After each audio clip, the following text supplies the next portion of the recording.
Sejam bem-vindos. Estamos em mais uma edição do programa Palavras Consoladoras pelo canal do YouTube, que tratará dos conteúdos da doutrina espírita baseados no Evangelho de Jesus, seus exemplos e seus ensinos. Durante 15 minutos estaremos em sua companhia.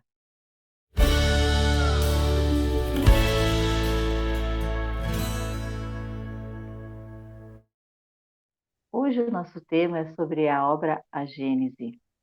Para nos ajudar a tratar deste assunto, convidamos o nosso colega Márcio Festugato, colaborador do Movimento Espírita da Serra Gaúcha. Seja muito bem-vindo, Márcio. É uma satisfação estar na tua companhia. Olá, querida Rosemary. Novamente, uma grande satisfação estar participando contigo nessa roda de conversa das Palavras Consoladoras. É sempre muito bom nos encontrarmos. Queremos lembrar aos nossos internautas que a bibliografia estará na descrição deste vídeo. Vamos lá então, Márcio? Vamos Falar lá, sobre a vamos trocar Gênese? ideia. Importante. Esta obra é mais um passo para as consequências e aplicações do Espiritismo, Márcia? O Sim, que ela sim, nos auxilia? isso mesmo. Ela tem como objeto um estudo de 3 pontos diversamente interpretados, né? A Gênese, os milagres e as predições. A palavra Gênese significa origem, origem do universo, assim como a nossa própria origem. As explicações que a ciência atual nos dá são muito incompletas, porque a nossa ciência só estuda um dos elementos, que é o elemento material. Mas os espíritos superiores, por terem conhecimentos muito mais amplos, nos respondem de maneira muito mais lógica, nos dizendo que são 2 os elementos que compõem o universo: o elemento material e o elemento espiritual. E acima deles, e dando origem a tudo, Deus, a suprema inteligência, causa primária de todas as coisas. Essa é a resposta que os espíritos superiores deram à primeira pergunta que Allan Kardec fez a eles no Livro dos Espíritos: o que é Deus? Então, as pesquisas feitas por Allan Kardec e outros intelectuais daquela época demonstraram a existência do mundo espiritual e as suas relações com o mundo material. Dessas experiências surgiu o Espiritismo, nos esclarecendo uma imensidade de fenômenos ainda incompreendidos e considerados milagrosos. Esses chamados milagres abundam nas Escrituras e na própria Bíblia. A explicação dos milagres e com essa história que os espíritos nos trazem, a relação deles com a matéria, desaparece o sobrenatural. Desaparece o milagre e os fatos se tornam naturais e simples. Portanto, para o Espiritismo não existem mistérios, dogmas, nem teorias secretas. Tudo nele é revelado claramente, a fim de que todos possam julgar pelo conhecimento que ele transmite. Basta querer saber, tanto que Jesus nos disse: procure a verdade, e a verdade te libertará. Do quê? Da ignorância. E tudo fica mais simples. Mas, para procurar a verdade, é preciso ter olhos de ver e ouvidos de ouvir. As revelações que os espíritos superiores nos trouxeram, através das reuniões mediúnicas, das pesquisas do espiritismo, pertencem aos espíritos. Não constituem opinião pessoal de apenas um espírito superior. Ela é a resultante do ensino coletivo e concordante dado por todos eles. Essa coletividade concordante da opinião dos espíritos superiores, analisadas pelo critério da lógica, é que constitui a verdade da doutrina espírita e lhe assegura a perpetuidade. Para que a doutrina espírita mude, é necessário que todos os espíritos superiores mudem de opinião e venham um dia dizer o contrário do que já disseram. Como ela tem a sua fonte de origem no ensino dos espíritos, para que ela desapareça, é necessário que os espíritos deixem de existir. Fato totalmente impossível de acontecer. Como é bom ter o conhecimento, Márcio. Que bênção, né? E que bom que nós podemos estar aqui divulgando ele para que mais pessoas tenham acesso. E, Márcio, qual é o caráter da revelação espírita? Então, Allan Kardec resumiu todo o ensino dos espíritos nesse capítulo da revelação.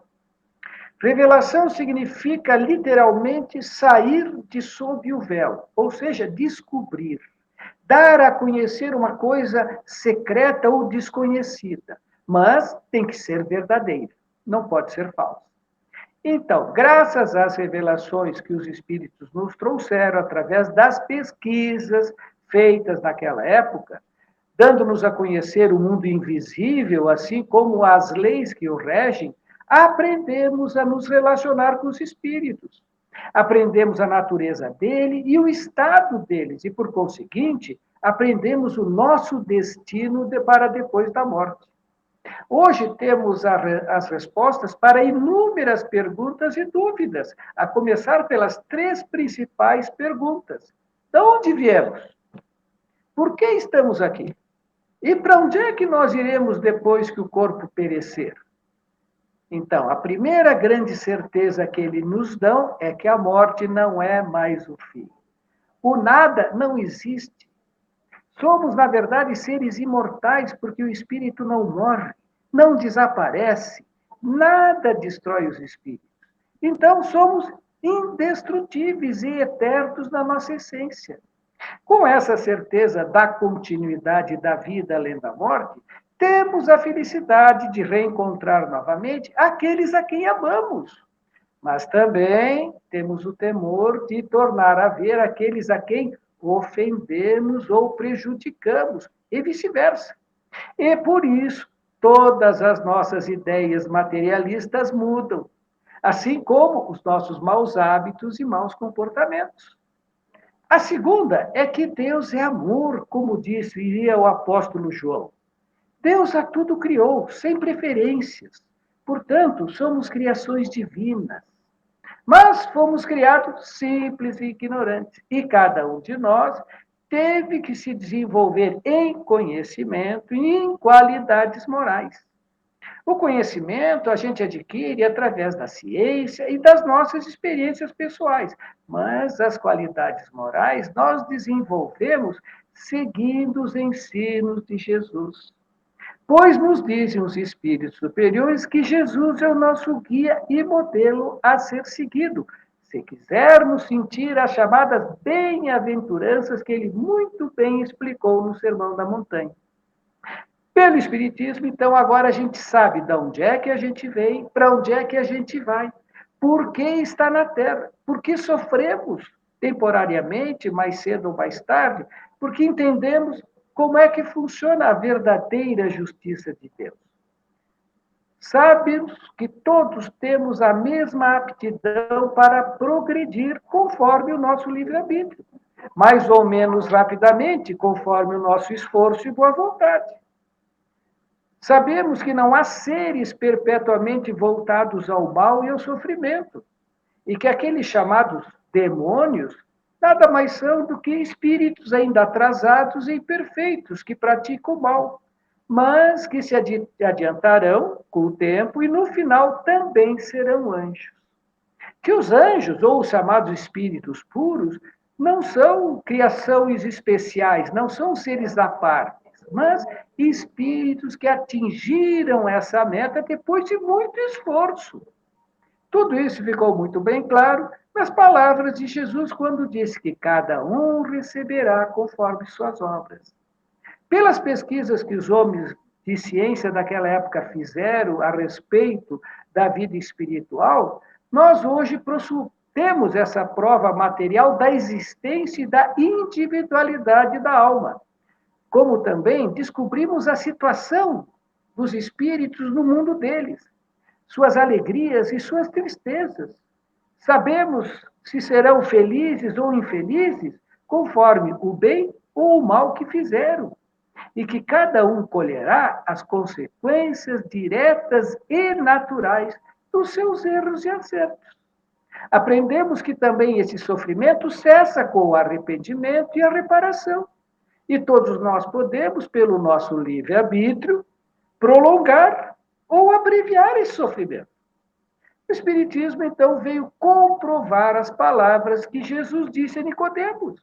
Ninguém pode ver o reino de Deus se não nascer de novo, porque a lei da reencarnação explica todas as anomalias da vida humana, as diferenças sociais, as mortes prematuras, as desigualdades de aptidões, tanto intelectuais como morais, porque cada um de nós trazemos ao renascer aquilo que adquirimos nas nossas existências anteriores.